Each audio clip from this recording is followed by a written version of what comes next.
Bhí fís Price I lába chroishearg na héireanna inis. Agus bhí sé sin faoi smeacht díon ag an eagla schailteach. Ach níor leor iad na seirbhí sí. Bhí an galar a marú na míid sa gach bliain fós, agus ní lechad na daoine leis a huile. Chuir siad an milliún na polatóirí. Bhí arú radacach I teastáil in éireann, le fáinne fí na hetanna a bhriсе. Fianna Fáil under De Valera had been in power for 16 uninterrupted years, and there was a great sense of a promise, if not exactly betrayed, certainly not fulfilled.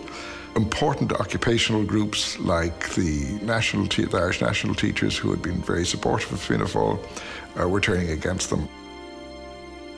Bhí ag teip go donna phlean na croise airige.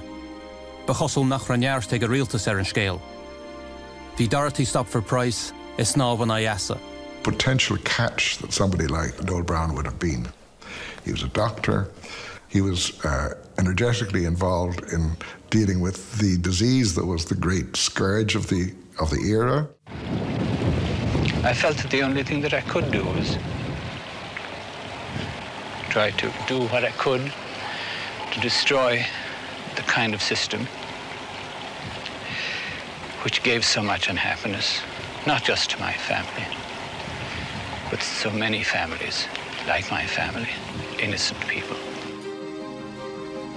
Chonig Noel Browne a bheirt tiismthirí a fáil bháiscean etin, agus iad beo bocht.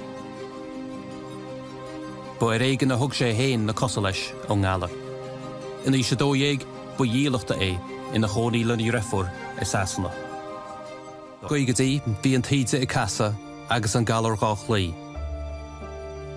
Chuid de drugaí chum eile fés chursaí leish tithíochta agus marachtála sa gaga an etin, agus an bua gá álain faoi dheire.